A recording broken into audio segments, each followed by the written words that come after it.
Welcome, everybody. I am the co-director of the Marion E Center, along with my husband, who, raise your hand, David. So we share the position between us. We were both college professors in Pennsylvania for about 20 years, and one of my colleagues from the English department at Messiah, now University, just walked in, so it's a delight to see him. And I am so excited to share with you, and many of you are from the class of 1950. Our associate director here at the Marion E Center was class of 1950, Marjorie Mead. Some of you, she is. 50 is your 50 years. I'm not the class of 1950. I'm sorry. The 50-year reunion. Yeah.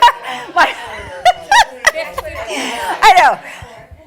I have a PhD in English. I don't do numbers. Okay. So she is really looking forward to seeing those of you from the class of 1974. And I am really excited to talk about theater, and especially the transformative power of theater. And I'm going to start with a story. Before I took the job at Messiah College, I taught Shakespeare and medieval drama at UCLA. And I just loved it there, especially teaching medieval drama, because most medieval drama is based on Bible stories and saints' plays. And after the first time I taught it, and I required my students to buy a version of the Bible first so they could read the original, the scripture story, and then we would analyze how medieval culture interpreted the story. So it was really hermeneutics. I had to be very careful that I didn't share, explicitly my faith. I would have gotten in trouble. So I just made it, how do you see this play about the crucifixion of Jesus when you read the actual account of it in your Bibles? What are they doing differently? Just kept it all in their court. At the end of the class, we were having a review for the final, and I said, to get our review started, why don't we just go around and everyone say what they enjoyed learning the most? And I didn't know if they would say, I thought it was so funny when Noah and Mrs. Noah are just fighting because she refuses to get on the ark, and it just shows they're trying to make it relatable. And that's what I expected. And the first person who spoke, he said, before I took this class, I thought Christianity, now I'm quoting him directly, so this isn't me, this was him. Before I took this class, I thought Christianity was bullshit. And this class made me realize how profound it is. And then other people in the class were going, yeah, me too.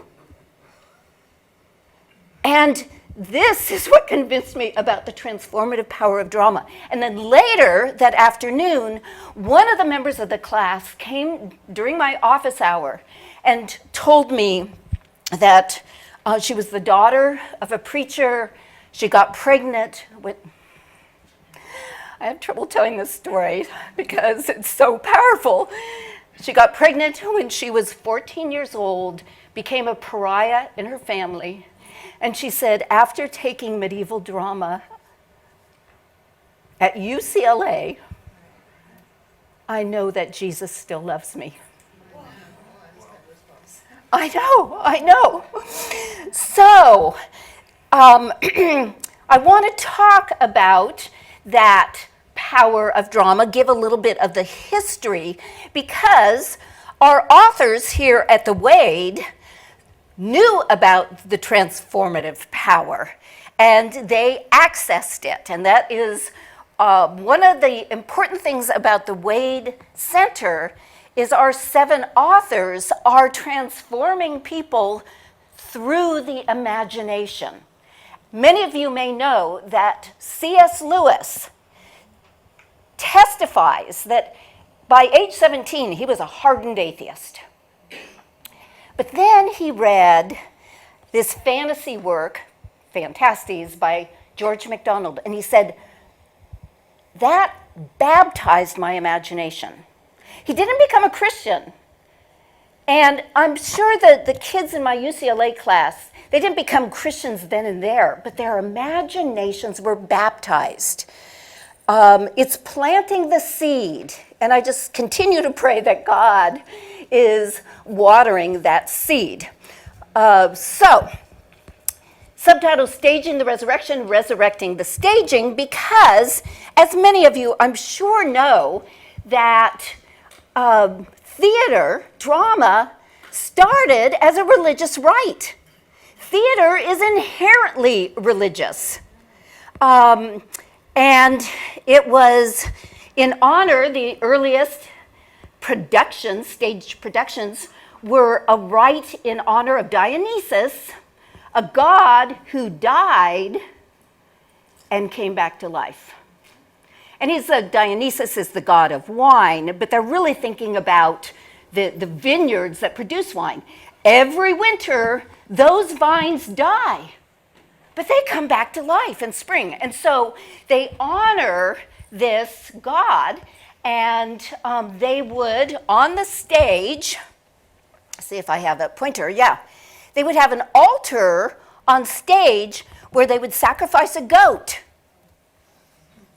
in honor, and this is happening at the same time that the Jews were sacrificing lambs in the temple.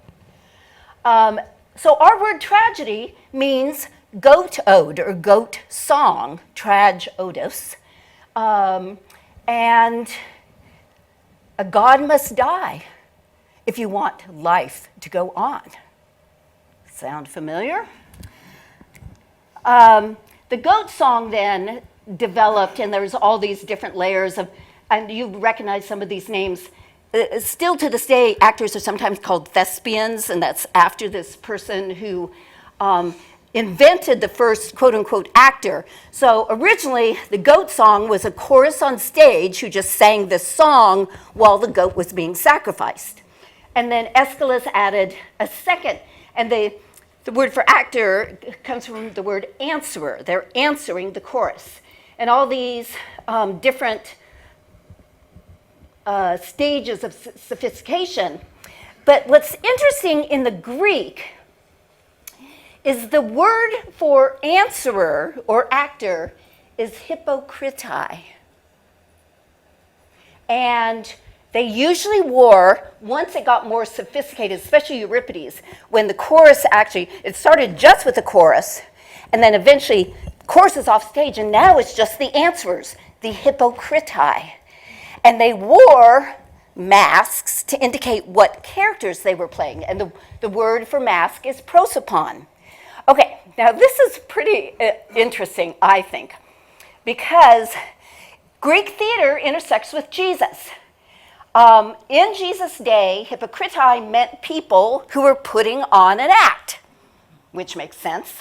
And then that famous line where Jesus says, when you fast, do not look somber as the hypocritai do, as the actors do, for they disfigure their prosopon, their faces, to show others they are fasting. Now, interestingly enough, only 4 miles from Nazareth, where Jesus grew up, is a famous theater. And some scholars suggest they probably said, hey, any carpenters in the area, we need your help. It is possible Jesus and his father worked on this theater.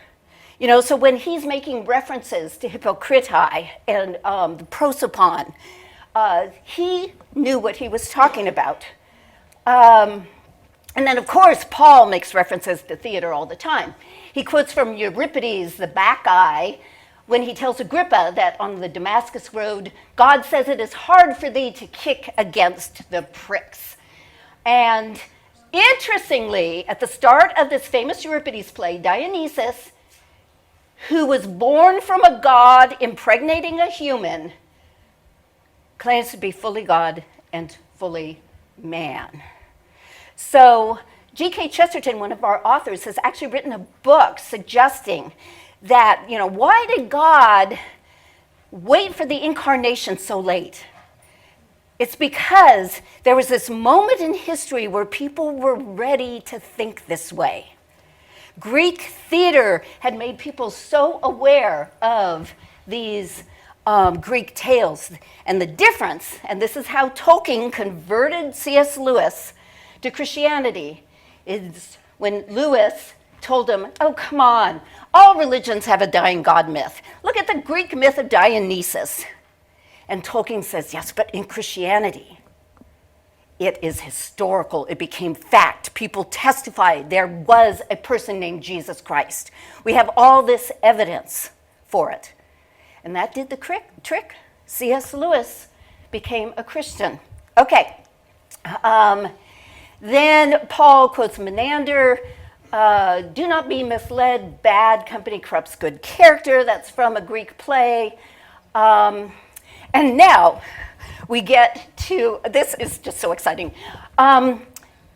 The actors, as we know, during Jesus' time, the Romans had taken power from the Greeks, but still people were speaking Greek. So the word for the actor's mask was persona. And scholars think it meant to breathe through. So when Tertullian, famous father of the church, was explaining Christianity, he is the one who coined the word Trinity. You know, the word Trinity doesn't appear in the Bible. But he was explaining it, so he came up with this word Trinitas, and it said it is three personae, borrowing straight from Greek drama, or in Latin, tres personae un substans, three persons, one substance. Okay, the famous definition of the Trinity. But we get that mediated through the language of drama. Of course, then, the fall of the Roman Empire was preceded by the fall of the Roman theater. Theater was becoming more and more decadent. You know about the gladiator trials, the persecutions of Christians. So even Romans, the people in Roman culture were getting quite disgusted. So with the fall of the Roman Empire, theater pretty much died out. And you know who brought it back to life? Christians. The Christian church. In around 900, in the late early Latin Middle Ages, priests in church would start acting out the resurrection story, where one priest would portray the angel at the tomb, and a couple other priests would portray the women who come to the tomb. And the Latin phrase was, they're called quem quaeritus plays, and quem quaeritus means, whom do you seek? You know, that famous line when the women come to the tomb, whom do you seek? So, quem quaeritus plays. Now, they put these on not to entertain people, not even to educate people, but because the Christians realized there's something inherently dramatic about the truth of God's incarnation through Christ. And what's interesting, think about it, theater is inherently incarnational. It's about people taking on roles. Even the Latin word for the mask, personae, we still use, like, the personnel is, okay, the different masks in a business, different personnel, right? So your personhood is the mask that you identify with. Okay, so these early quem quaeritus plays, then they started not just doing them for the resurrection, but then also for the birth of Jesus. And they borrowed the same term, quem quaeritus, to ask, have the Joseph ask the shepherds, quem quaeritus, whom do you seek? And that makes a direct connection, of course, between the God who was born in a manger and came from the tomb is the same God who came from the womb is the same God who came from the tomb. Shakespeare plays with that pun in Romeo and Juliet, womb and tomb. Okay. By the 14th century, a feast was developed in the church called the Feast of Corpus Christi, and it's a feast to celebrate the sacrament, the Eucharist. And they started having processions that would go down the street where the priest would hold up the cup and the bread as they were going down the street. And these got more and more elaborate. And so they developed into what we call Corpus Christi plays, and many of you, when you went to school, when I went to school, I was taught they were called miracle, mystery, and morality plays, if that rings a bell. And the miracle plays are saints' plays, mystery plays were Bible stories, and morality plays were more like allegories. And they would be on pageant wagons, like you see in this first image, where they would just portray this story. So when I was teaching at UCLA, and these students are just suddenly learning what the true message of Christianity is, I was teaching these medieval mystery, miracle, and morality plays. One of the other connections besides quem quaeritus is picked up in the harrowing of hell, which I find fascinating. So you have a play that depicts Jesus, and it's based on this theology and Bible verses that, what happened after Jesus died before he resurrected from the grave? Well, it was a tradition that he went to hell and preached the gospel, giving every person a chance to accept Jesus as their Savior, especially people who died before Jesus was born in the flesh. So, let my people pass was this exact same phrase from the Wakefield Corpus Christi plays that they used in the play where Moses goes to Pharaoh and tries to get the Israelites free from slavery in Egypt. And he says, "Let my people pass." So once again, and of course, the people who are writing these plays are the priests in the church, because in 14th century, they were pretty much the only ones who could read, except for very wealthy people. So, let my people pass, whether it's passing out of hell, passing out of Egypt. And here is where this idea comes from, the harrowing of hell. I really like it, and it's quite constant. It explains to me George MacDonald. He was the one who really, who baptized C.S. Lewis's imagination. You see in Ephesians, "Very truly I tell you, a time is coming and has now come when the dead will hear the voice of the Son of God, and those who hear will live." So they appeal to this. And there's also an apocryphal gospel who talks about the harrowing of hell. And then First Peter is more explicit. "For Christ also suffered once for sins, the righteous for the unrighteous, to bring you to God. He was put to death in the body, but made alive in the spirit. After being made alive, he went and made proclamation to the imprisoned spirits." That is how the doctrine of the harrowing of hell developed in the Roman Catholic Church. I mistakenly attributed this to Ephesians. Obviously, this is John, and you can see another reference in Ephesians.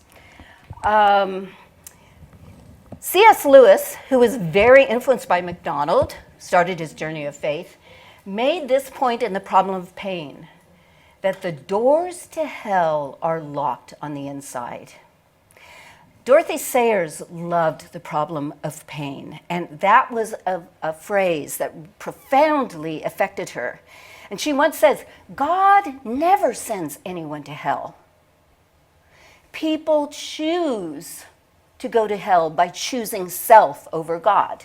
And of course, that's consonant with Adam and Eve in the garden. They put self-interest above their relationship with their Creator. Hence why the doors of hell are locked on the inside. And those of you who have read The Great Divorce, you see that Lewis expands on this idea in The Great Divorce, that people are given a chance, as in the medieval harrowing of hell, to choose everlasting life with God, but still they choose self over God. Interestingly, C.S. Lewis puts George MacDonald in The Great Divorce in this whole arena. Well, medieval drama definitely affected Shakespeare. There was a vice character in the morality plays, and we've often, even to this day, you'll see advertisements where someone has a little angel and a little devil sitting on there. I mean, that's straight from medieval morality plays. You have an angel telling you one thing, a devil telling you another. And the devil was often called the vice character. And one of my favorite Shakespeare films, I think it is brilliant, the one in which Kenneth Branagh plays Iago and Lawrence Fishburne plays Othello. It's just, it's good filmmaking. Obviously, the Iago is just straight out of medieval drama. Shakespeare was read by all the Wade authors, had a powerful influence on them. MacDonald cites Shakespeare plays, Lewis does, and the one that people especially cite is Hamlet. Hamlet is the most explicit of, in terms of spiritual implications of Shakespeare's plays. For there is divinity in the fall of a sparrow. There is a divinity that shapes our ends. Rough hew them as we will. I actually, one of the less charming experiences I had when teaching Shakespeare at UCLA was what was less charming was during finals. I had the joy of teaching Hamlet and asking my students, now, what's the significance of the fact that Hamlet goes to college in Wittenberg? And, none of the students could figure anything out. And so I told them the story of Martin Luther. And again, this is kind of getting the truth out there, that there have been people who have protested excesses in the church. And Martin Luther was so outraged, especially at something called indulgences, which had been corrupted. And I'm sure you've heard about indulgence. If you're, especially Wheaton alumni, I'm sure you know about that. And it was a beautiful idea that originally, and the word indulgence alluded to the grace of God. Even though we deserve to die, God indulges us by offering salvation through Christ. But then it turned into something you could buy. And we all think of, the printing press, the Gutenberg Bible, isn't that wonderful? The printing press also generated the possibility of people creating indulgence papers. So for $5 or whatever the amount of money was, buy this paper, you get through purgatory more quickly. I mean, Luther had a right to be just horrified how the word indulgence had turned from grace to a monetary transaction. So I told my students, And, well, this is significant because part of the Hamlet's difficulty in understanding what to do, whether he should kill this person who killed his father, is he realizes that there is a higher power than he, and all the questioning that had been set up by Luther, as when Luther nailed his 95 Theses to Wittenberg door, right? The church at Wittenberg. So on the final, and this was a time where I go, oh, what a stupid teacher I am.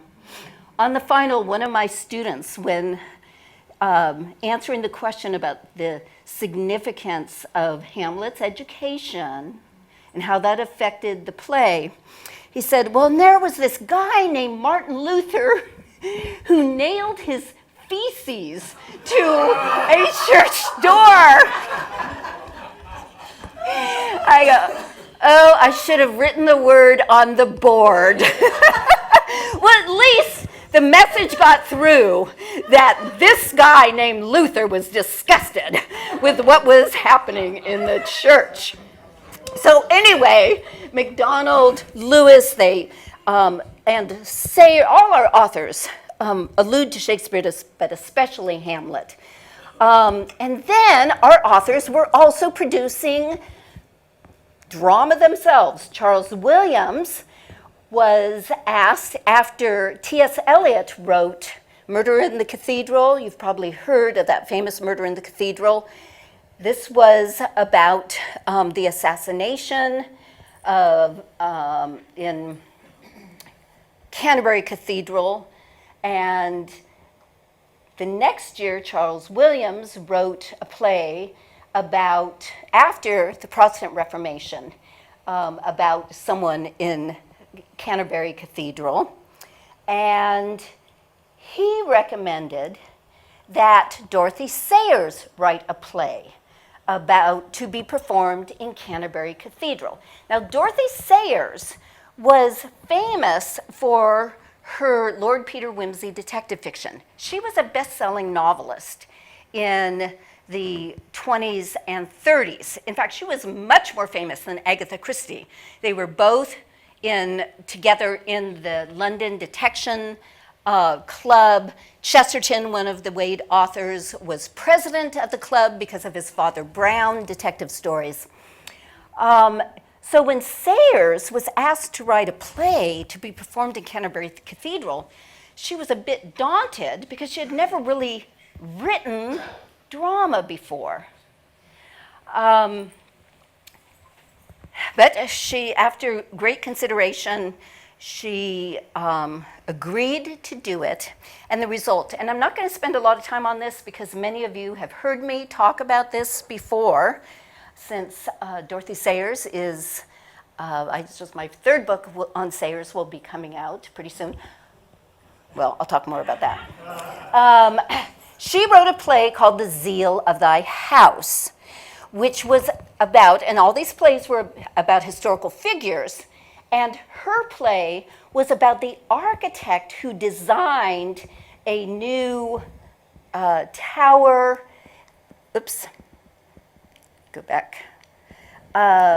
This tower and a new choir that had burned down. And Sayers, she grew up, she was the daughter of a rector in the British Church, but during college, she really separated her faith from her intellect. In fact, she was so glad she was at a college at Oxford University that didn't require chapel. We're talking back 1912. So glad. And she refused to have Lord Peter Wimsey be a Christian. And Sayers just, she never denounced her faith. She just marginalized it. But then, when she was asked to write this play to be performed in Canterbury Cathedral, so that there's going to be priests in the play, it forced her to really think about how her values harmonize with Orthodox Christianity. And one of her greatest values at the time when she was asked to write the play in 1936, and it came out 37, was the integrity of work. It's like she was aware she had just messed up her life in other ways, but she always was committed to the integrity of work, the importance of creativity. And as she was writing this play, she realized that God is committed to the integrity of work as well. And what she did is she went back to Genesis 1:27 that says that male and female were created in the image of God, right? Well, in Genesis 1, what kind of God are we given? Creator. Not a lawgiver, not a judge. The God in whose image we are created was a creator. And she realized creativity is the imago Dei. Now, that doesn't mean you have to be an artist. She just means creativity and the integrity of work no matter what you're doing. Like, as a parent, rather than just sitting your kid down in front of a television, being creative about activities that can generate inquisitiveness with the child. She actually said creativity from church embroidery to sewage farming. Like a creative sewage farmer would think, how can I use this to help fertilize other people's lands? So that's what she meant, that our creativity is the imago Dei, and it changed her life.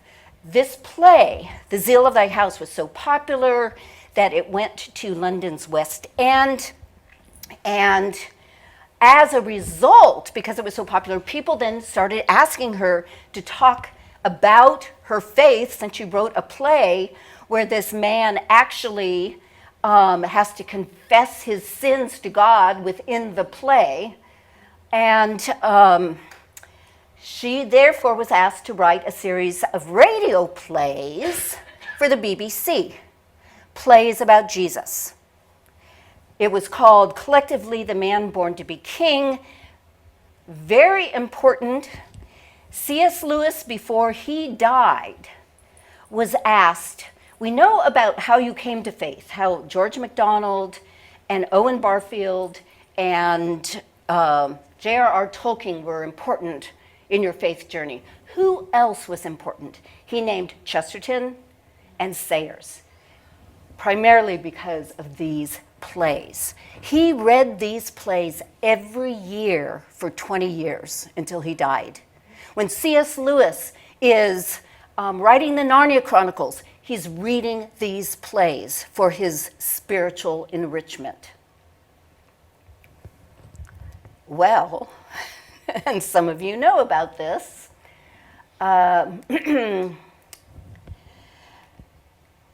Sayers was, before the first play was broadcast in December of 1941, Sayers had a press conference, BBC arranged it, and she read from part of her plays. And the journalists who were at the press conference made a huge deal out of the fact that these plays were not in King James English. Worse, the disciples were speaking slang.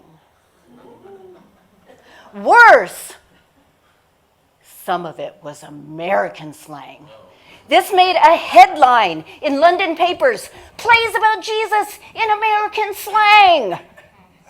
Christians all over the country rose up in protest, demanded the plays be censored, wrote Sayers hate mail, sent her threatening phone calls, Sayer, the third play was due to be broadcast, or was broadcast the day that the Japanese attacked Singapore in February of 1942. Sayers was blamed for the fall of Singapore. This was God's retribution that she did not use King James English.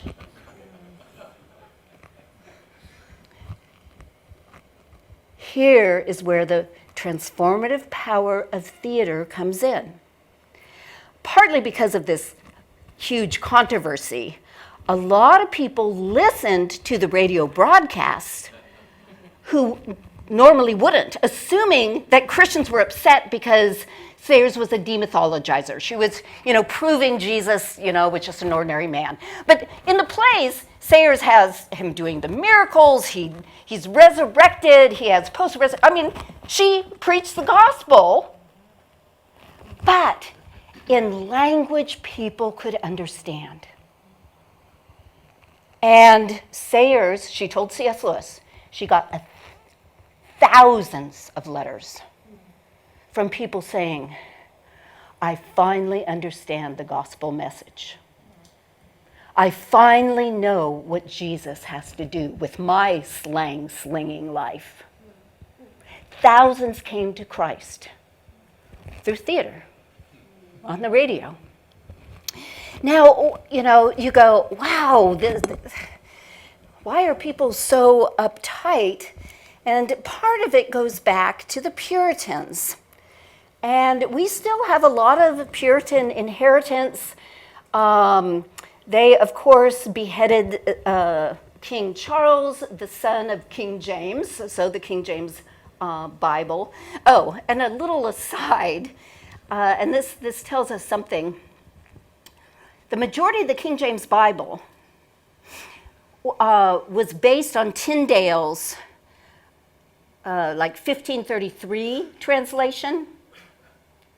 Tyndale was strangled and burned at the stake because he didn't use Latin for the Bible. Everybody knows that the sacred language of Scripture is Latin. Yeah, so gets someone killed in one era, becomes sanctified in the next, where people make language into an idol. In fact, Sayers called it bibliolatry. They aren't reading the Bible. They aren't thinking of the drama of Jesus Christ. And she got them to think about it. Okay, goes back to Puritans. You can still go to little churches, and David and I have done this, especially on the British-Welsh border, that Puritans came in and they just whitewashed all the frescoes on the walls out. Because imagery detracts you from the essence of Christianity. And what's interesting about them now, because that was in the early 17th century, now the whitewash is wearing off, and so you can kind of see some of the frescoes coming through. It's a wonderful touring possibility, and not many people do it, so you're there by yourself. And Cromwell, actually, after the king was beheaded, he became Lord Protector of England after the war. He outlawed, therefore, theater, not realizing theater, again, as I've been showing, is inherently religious, and the Shakespeare was influenced by theater, but of course he was outlawed as well. So people could not put on theater. He outlawed the celebration of Christmas. You go, what? Well, look at the word. It has the word mass in it. That's a Roman Catholic word. So people would actually get fined if they sang Christmas carols, if they hang a wreath on the door, because that's not Christian. Christianity is just all about what is in your head, hence outlawing church beauty. And what a lot of people don't realize is how it came, and it was in effect through the 19th century. There is a famous scientist who first analyzed sea anemones. He was actually a friend of Darwin, but he was trained in the Puritan tradition. And one day when his cook made a plum pudding for Christmas, he just took it off the table and threw it in the fire. He says, this is pagan to celebrate Christmas. And what people don't realize, everybody says, oh, Scrooge was so awful. No, he was just doing what the Puritans did. The Puritans required people to work on Christmas Day unless it fell on a Sunday. Even Parliament, under the Puritans, met on Christmas Day because Christmas was a pagan celebration. So the irony is that Charles Dickens has been known as the man who invented Christmas through the Christmas Carol, because since 1625, the Puritan rejection of theater, including Christmas carols, including Christmas wreaths, was still in effect. And then Dickens brought this back to life. So that's the name of an essay that was published in 1903. And MacDonald knew Dickens. MacDonald, who baptized Lewis's imagination. And he recognized the importance you can get through people's resistance to the gospel message, just as I did through theater at UCLA. He did, in that he would recruit his whole family. This is his whole family. He had 11 children. Yeah. So he just turned it into an acting troupe. And they would put on plays for local people that became famous, and especially plays of Pilgrim's Progress. And MacDonald was just committed. How do we break through this resistance, the idolatry of the status quo that Christians often fall into? Like saying, oh, you can't write plays about Jesus unless you use King James English. And the whole thing is quite ironic because Jesus, he kind of defied the status quo. So people came to Christ through MacDonald's family putting on theater that they wrote and acted themselves. And part of it goes back to one of the heresies that keeps overpowering the church, the docetic heresy. It goes back to the Greek. Dokein means to seem. So a dokesis, that's an apparition or a phantom. And so the Docetism held that Jesus was just like an apparition of God. He only seemed to be human. And a famous bishop who was an earnest follower of Jesus, but he said, Jesus couldn't have been fully human because the body is filled with excrement. God would never be filled with excrement. So this resistance of the fundamental doctrine of Christianity that Jesus was both fully God and fully human. And that ties into theater, because theater is about real humans on stage. And unfortunately, a lot of Christian colleges are still Puritan when it comes to theater. They're still obliquely endorsing the docetic heresy. And of course, that was rejected at the First Council of Nicaea, which established Jesus was both fully human and fully God. So how Dorothy Sayers put it in Man Born to be King.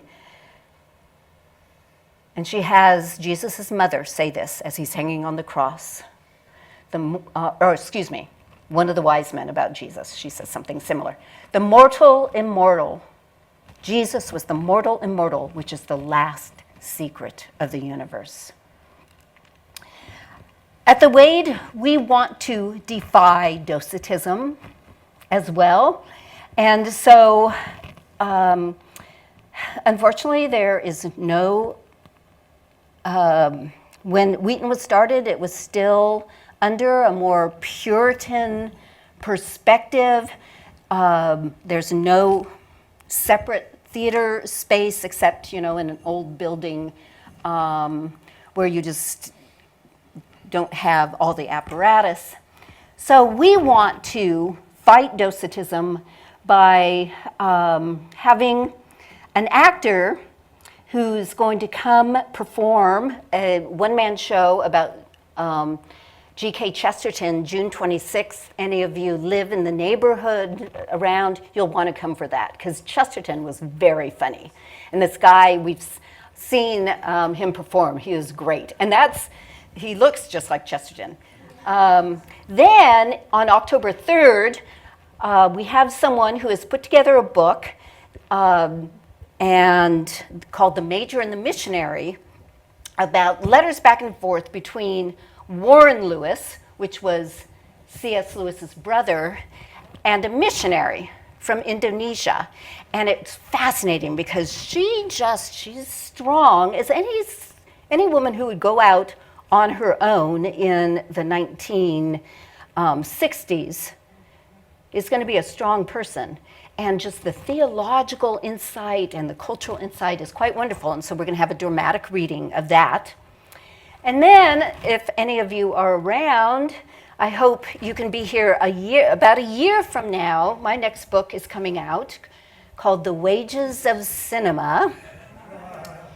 But I have 2 chapters. The first 2 chapters are on theater and the importance of theater in the Christian tradition, that theater is inherently Christian because it is anti-docetic, which is one of the docetism, a heresy in the church. And here I'm going to end with this wonderful statement by Dorothy Sayers. After she became involved in theater, from the zeal of the house to the radio plays, and she wrote other plays as well. They became so famous, the royal family were coming out to see plays that Dorothy Sayers wrote. And she said, I recognize in the theater all the stigmata of a real and living church. Isn't that an interesting image? Jesus, of course, had the stigmata. He showed doubting Thomas, hands and his side. And that was proof that he was fully man, but now resurrected, proof he's fully God as well. So the church should be practicing this sense of what theater models for us. And one of the things, has anybody here been in a play? Okay, oh good, yay. Theater is so interesting because everybody in the play is just as important.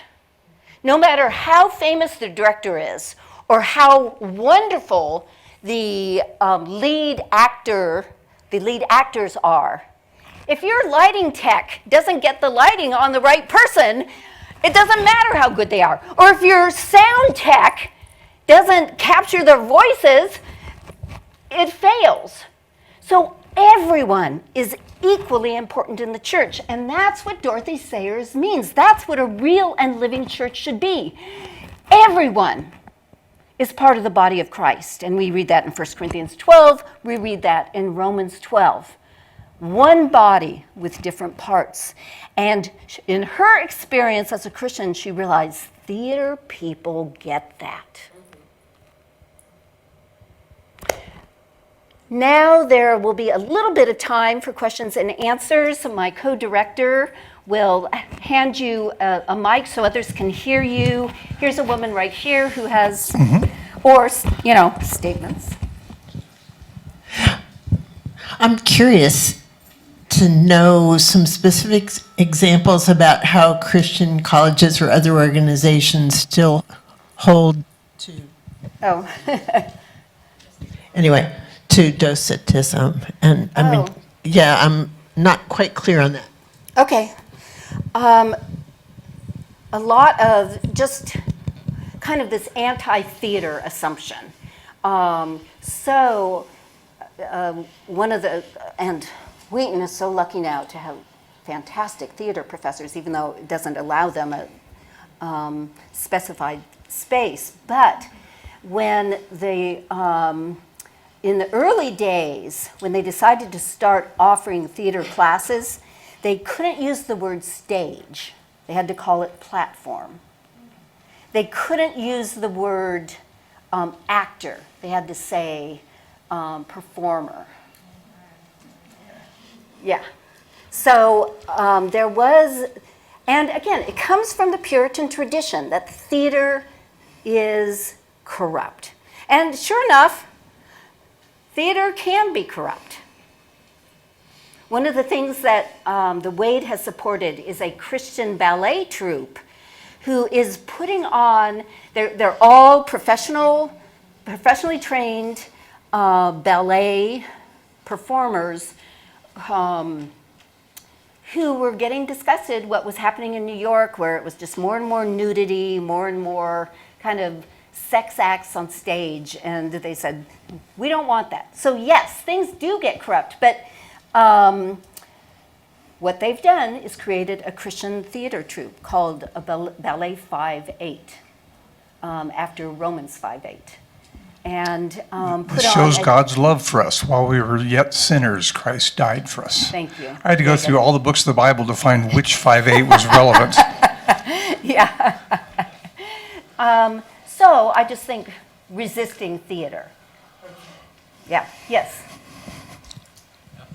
Thank you. Just a brief comment and then my question. Our congregation had a play, Dorothy Sayers, at the Advent season, one of the plays. And I recognized the power of revelation in the people that I had known for 30 years on stage with gifts that I never knew they had, just from that angle. It's really quite beautiful. Yes. My question is, you had this experience multiple times at UCLA. Was it UCLA? Yes. Yeah. And that you brought your pulpit with you in a very beautiful way, powerful way. When you went to Messiah College, are you still there at Messiah? No, I'm director here. Oh, you're here. I beg your pardon. Yeah. I beg your pardon. So you come to a Christian college. Do you miss the experiences that you had at UCLA that might be different here at a Christian college? Yeah. That is such a great idea. There are different kinds of experience of, I got different kinds of opportunities when I was at a Christian college. But this college where my colleague and I, Larry Lake and I taught, it was an Anabaptist college. And the Anabaptists they probably don't describe themselves this way, but they're very anti-docetist. And they had, even though I had students who wore head coverings, the Anabaptists, that's the Amish and Mennonite tradition. The chair of our department when I first joined, he grew up Amish and then had to leave the Amish church, and he became a bishop in the Mennonite church. And they are very committed, and this is kind of anti-Puritan, insofar it's about the embodiment of Christ. Let me give you an example. The first chapel I went to when I got the job at Messiah, someone was giving the homily, one of my colleagues, and he was saying, a Mennonite man of God was asked, are you a Christian? And so I was thinking how I was trained to answer that question in my fundagelical background, okay? Yes, I asked Jesus into my heart when I was 8 years old, and I was born again. It's kind of like, case closed, I'm going to heaven. And I kind of became like Sayers, you know, even though I didn't hide my faith under a bushel when I was in grad school. I had one grad student say, you know, Crystal, you're the first Christian I've ever met who is the least bit intelligent. You know, so I got attacked, that anti-Christian sentiment in our culture. But, so anyway, I'm listening, and this Mennonite man of God answers the question, are you a Christian with, ask my neighbor. How am I embodying Christ? It's not just this intellectual assent. It's not just about saying the right words. And I remember growing up being very suspicious of Roman Catholics because they're idolaters. They have statues in their churches and all that. And at that moment, I suddenly realized I had made idols of certain phraseology. Unless you use these words, you're not really a Christian.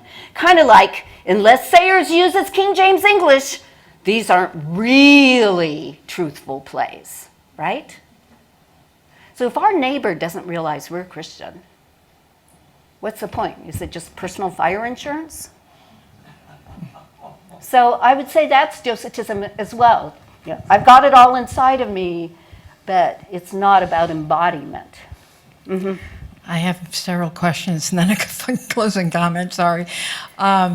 Journalist, I have dozens of questions. But have you ever written that piece that you just did? Because it's extraordinary. Which it's piece? Very good. The presentation you just Oh, made. it's going to be in the first 2 chapters of my upcoming book, The Wages of Cinema.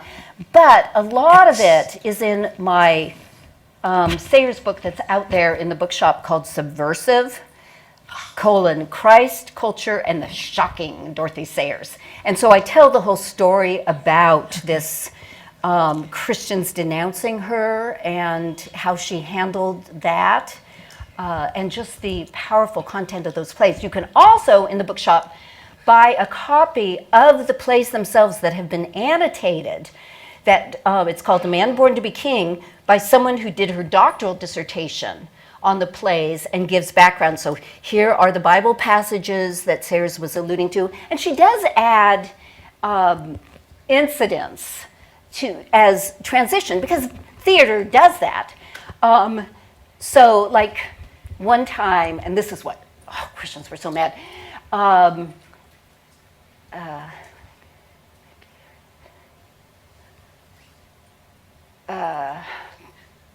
One of the disciples gets shortchanged in the market, and Matthew says to him, I guess it was Peter, frankly, Peter, my boy, you've been taken for a sucker.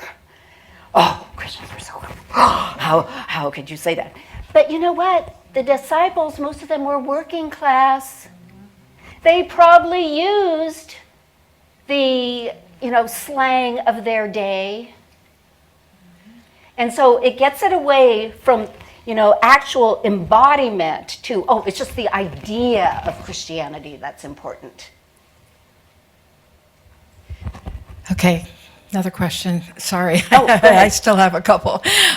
You said there's no performing arts center for theater. Back, in '79 when I was here, they had a black box. Yes, they do have a black box, They still which have is that. wonderful. Yes. Okay, well, so I'm an editor in Northern Virginia, and I just did my April issue on investing in the arts. They're talking about wonderful. how to invest in a performing arts center in Leesburg, Virginia. And I know it's quite complicated, but I would love to have your input on how you think that might happen. Whether Well, in fact it would be it alumni might. writing in.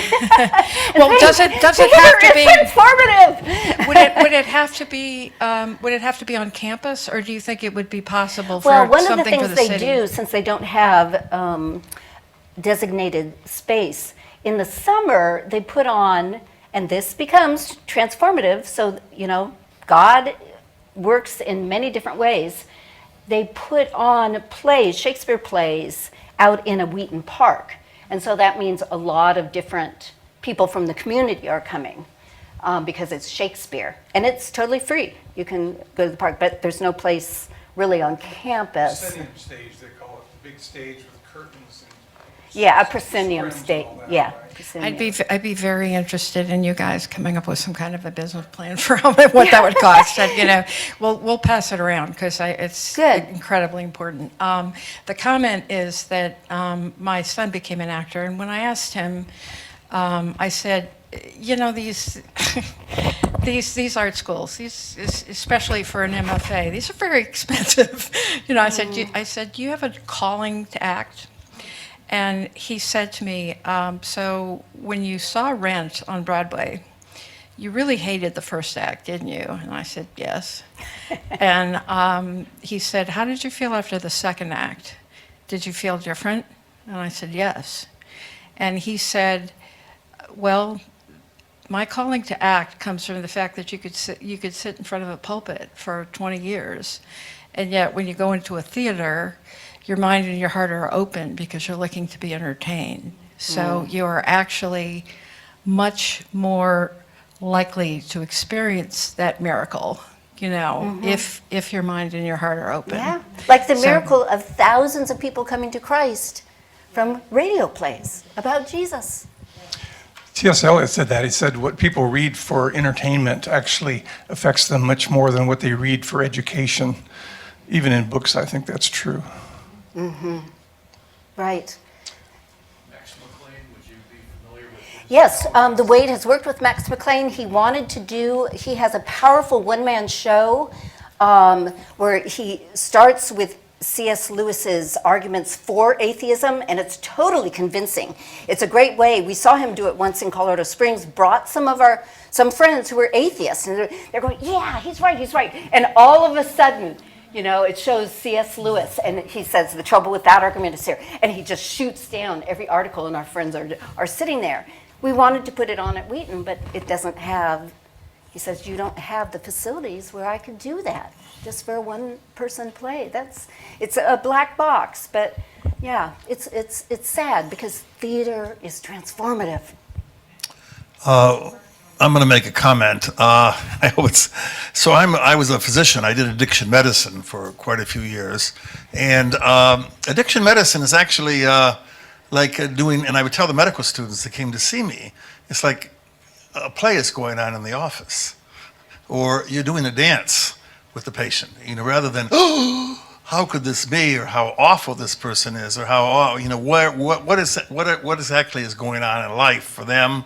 And even for us as we interact. So sometimes I think we should, and the students, of course, we remember Chekhov was the physician first. And he got around. Yeah, George MacDonald, who affected most of our authors, he was planning to become a physician. He was in Okay, medicine. so I could see, yeah. So I think if I could go back, I wouldn't mind. Maybe they should require a semester of dance and a semester of drama rather than organic chemistry. But because, and I got an A in organic chemistry, don't get me wrong. Okay. But we can get an F, and so many doctors do with addiction. They just miss it, they get angry, there's stigma. I mean, that's why 100,000 people are dying every year.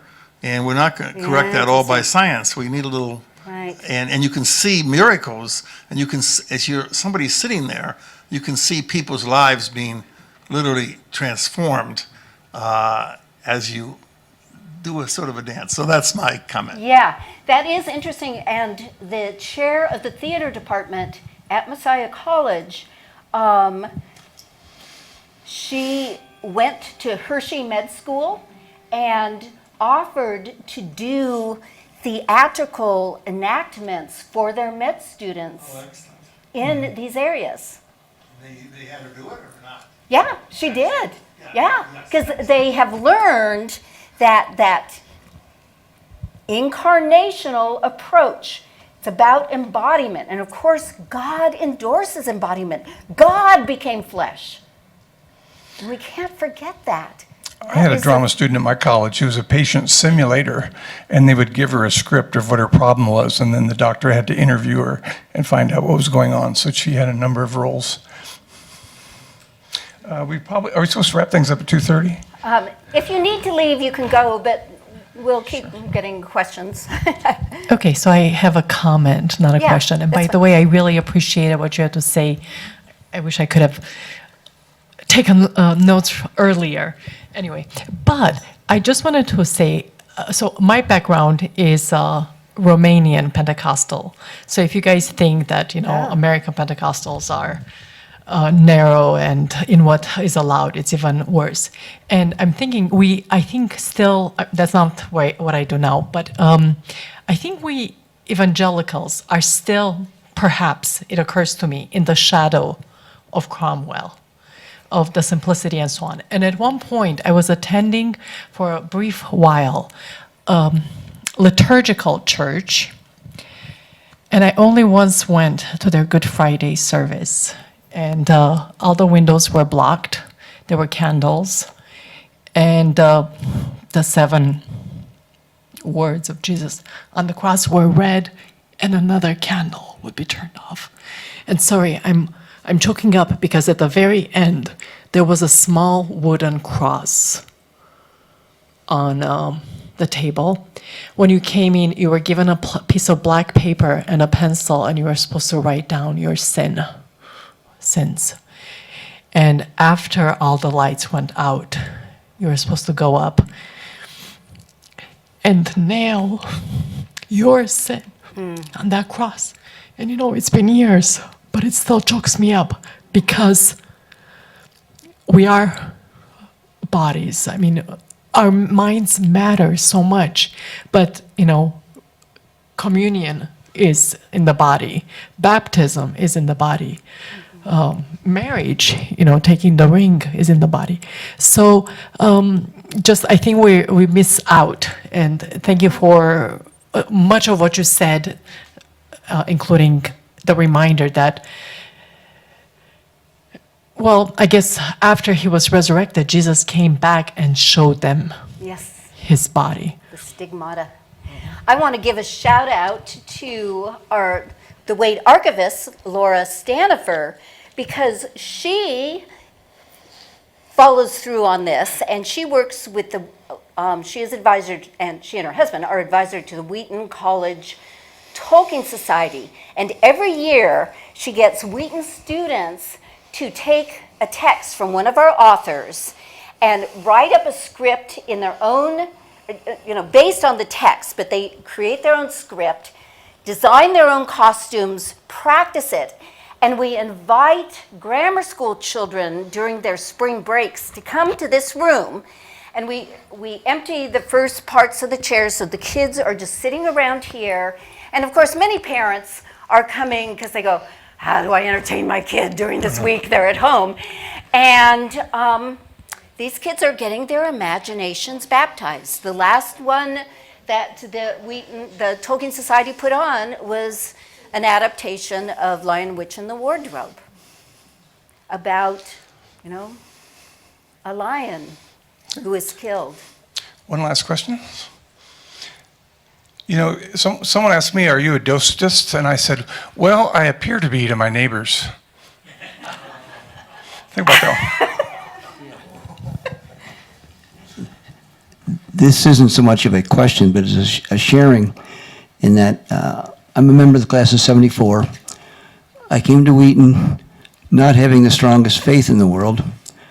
When I took Dr. Gordon Fee's course in Old Testament, that didn't help, because one of the things we studied was about the Middle Eastern mystery religions, which dealt with a dying and rising God whose trappings were accompanied by the shedding of blood. And I started thinking, as I recall, I don't want to put words in Dr. Fee's mouth, but I think he and others who talk about that explain it by saying, well, the disciples had some knowledge of these things, and those who wrote the books of the Bible, to them this was something that they understood, and they cast Christianity in those terms. Now, I thank you for presenting it in a little bit different perspective, in the sense that, well, maybe these other religions prepared people to think in these terms in an accepting way. And this like in Romans, it's written on their hearts. So I thank you for an additional chapter that I've been waiting for about 48 years or so. So Hallelujah, thank you. thank you. That's a great way to end. Thank you. Have a wonderful reunion.